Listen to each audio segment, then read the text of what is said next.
Alright everyone, so the first episode of the season 4 finale is somehow out. It got leaked or something, so it's now out and it's in the English dub. Just imagine how mad Gloob is gonna be when they find out.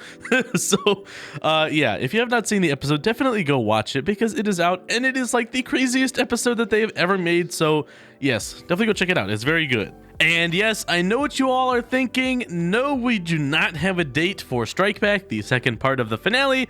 We'll just have to wait and see when that actually is. But like usual, I wrote down some notes that I took while watching the episode, so let's go and talk about those today. So with the events of Kuronoko past, Cat Noir has realized that he is now just a normal holder like everyone else. He's not special, aside from maybe being Ladybug's favorite and having the Miraculous full time.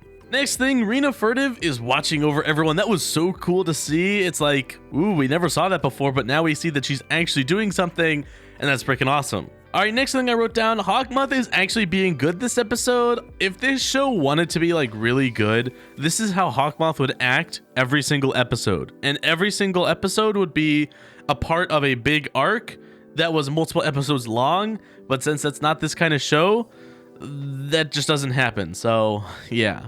But Hawkmoth is being smart like he is like once or twice a season. Okay, so now I know this is the part that everyone has been talking about and you guys, I'm sure, have been waiting to hear my thoughts about. Chloe and Lila teamed up? What the heck? When did they get together, guys? I don't understand, okay? Right, I thought Lila and Chloe just hated each other, right? Like when did Chloe come to work with Lila? Is there something that we missed? Like, was this something that happened in like panel team or something? Because I just don't know. I don't know when they got together and coordinated this whole thing, but they were just like, activate Adrian protecting powers, and then they were good. I don't know. This is crazy. Okay, guys, I know the real thing you guys are here for is the fact that Felix's eyepiece is insane. Like, what the heck is this? It has x-ray vision and can detect fingerprints and all that stuff. What the frick? It's so crazy and overpowered.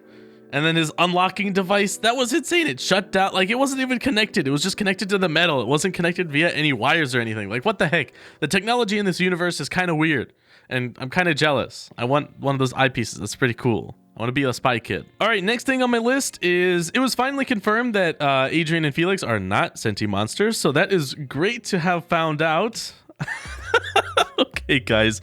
So I'm sure this is the whole reason why you're clicking on this video. I'm just playing around here a little bit, just having some fun, you know, like we do. So yeah, it's crazy. Adrian and Felix are officially no longer sentient monsters. Everyone was wrong, and we were right. You know, the Believer gang was always right. We were always right. We were never wrong. Now, we all know that Adrian and Felix are not sentient monsters, but let's say hypothetically they were, okay? So this is all hypothetical. We all know that they're definitely not. And, you know, Miraculous Mexico on Twitter definitely didn't confirm it. They're definitely not sentient monsters, right? Also, before I get sidetracked, I forgot to write this down in my notes, but I'm remembering it as I'm clicking through this episode.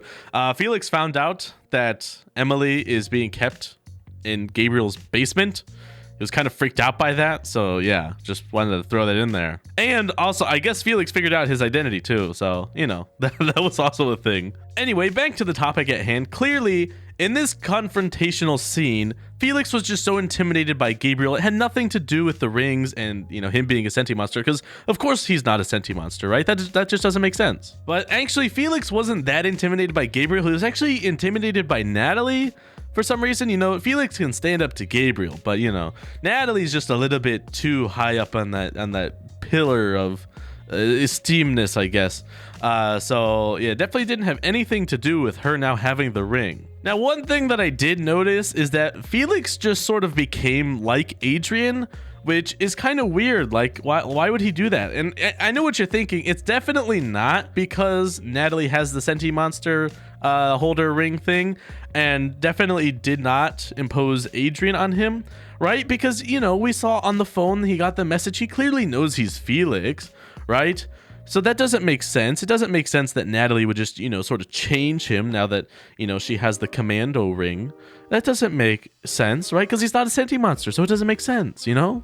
So I guess Felix just became like Adrian because he was just intimidated by Natalie, not because of the ring. Definitely not because of the ring. So yes, overall, this was a very fantastic episode. Yeah, very good. I'm so happy that they finally confirmed that Adrian and Felix are, not sentient monsters. That's such a great feeling, guys, But yeah, that's gonna be it for me. I do have a quick word from our disclaimer of this video, so definitely you don't have to watch that, but just saying, there is a disclaimer with this video. So I'll see you guys next time. This video was just a joke. I do acknowledge that Adrian and Felix are probably not sentient monsters, and that the ring is a sentient monster holder thing. So yes, I was just joking through this video. I do know that they are sentient monsters, and everything that I said was basically the opposite of what I was thinking, because they were actually sentient monsters. So I just wanted to put this in here so that way you guys all know that I was just joking and having fun, because I'm the person who hates the sentient monster theory. So just putting this disclaimer in here because I don't want to get sued or anything, or have people be mad at me. Okay, so just relax, everyone. So goodbye, have a nice night.